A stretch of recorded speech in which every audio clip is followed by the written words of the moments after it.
ചൂരക്കുളങ്ങര ദേവീക്ഷേത്രത്തിൽ ഉത്സവാഘോഷങ്ങൾ ഭക്തി നിർഭരമായ ചടങ്ങുകളോടെ നടന്നു. Swaralaya school of arts Koothattukulam, Kalamandalam Anu ബാലചന്ദ്രനും ശിഷ്യരും അവതരിപ്പിച്ച നൃത്താർച്ചന, ചെണ്ടയിൽ നാദപ്രപഞ്ചം തീർക്കുന്ന പനമണ്ണ ശശിയും തായമ്പകയിലെ യുവപ്രതിഭകളായ അത്താലൂർ ശിവനും കലൂർ ഉണ്ണികൃഷ്ണനും ചേർന്ന് അവതരിപ്പിച്ച ട്രിപ്പിൾ തായമ്പക എന്നിവ ഉത്സവ ആഘോഷങ്ങളോടനുബന്ധിച്ച് നടന്നു.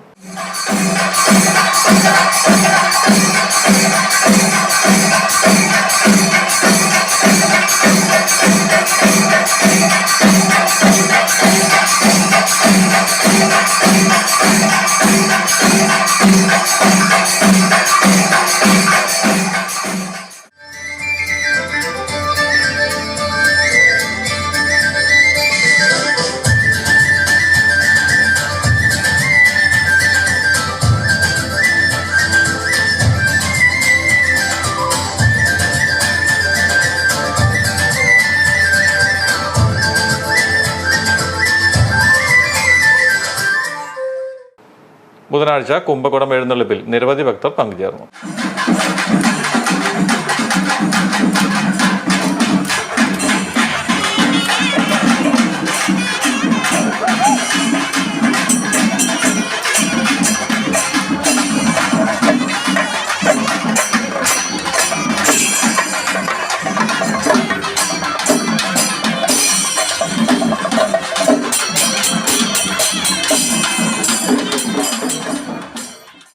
കുംഭകോട ഘോഷയാത്ര ക്ഷേത്രത്തിൽ നിന്നും ആരംഭിച്ച് തവളക്കുഴി ശർമാസ് കോളേജ്, അന്തിമഹാകാളൻകാവ് എന്നിവിടങ്ങളിലെ സ്വീകരണം ഏറ്റുവാങ്ങി മഹാദേവ ക്ഷേത്രത്തിന് പ്രദക്ഷിണം വെച്ച് പടിഞ്ഞാറേ നടയിൽ എത്തിച്ചേർന്നു.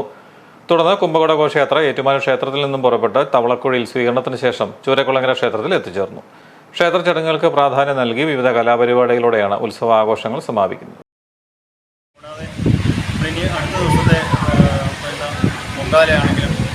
നല്ല രീതിയിൽ അതിനുള്ള അറേഞ്ച്മെൻറ്റുകളൊക്കെ നടത്തി വരികയാണ്. എല്ലാം തന്നെ തീർന്നിരിക്കുകയാണ്. എല്ലാ അറേഞ്ച്മെൻറ്റുകളും നടത്തി കഴിഞ്ഞു. എല്ലാവരും തന്നെ നല്ല രീതിയിൽ സഹകരിക്കുന്നുമുണ്ട്. കൂടാതെ ഇപ്പോൾ അടുത്ത ദിവസം നാളെ വൈകിട്ട് പ്രശസ്ത വാദ്യമേളക്കാരുടെ ട്രിപ്പിൾ തായമ്പക നാളെ 7 മണി മുതൽ വൈകിട്ട് 7 മണി മുതൽ ക്ഷേത്രത്തിൽ നടക്കുന്നതാണ്. മികച്ച രീതിയിലുള്ള പ്രോഗ്രാം തന്നെയാണ് നമ്മൾ ഇത്തവണ തിരഞ്ഞെടുത്തിരിക്കുന്നതും. പിന്നെ അതുപോലെ തന്നെ പോലീസ് അധികാരികളുടെ ഭാഗത്തു നിന്നാണ് നല്ല സഹകരണം നമ്മളുടെ ഭാഗത്തുനിന്നുണ്ട്, അവരുടെ ഭാഗത്ത് നമ്മളോട് ഉണ്ടായിട്ടുണ്ട്. കൂടാതെ നല്ല വ്യാപാര മേഖലയിൽ വർക്ക് ചെയ്യുന്ന അവരും ഒരുപാട് പേര് നല്ല രീതിയിൽ സഹകരിച്ചാണ് മുമ്പോട്ട് പോകുന്നത്.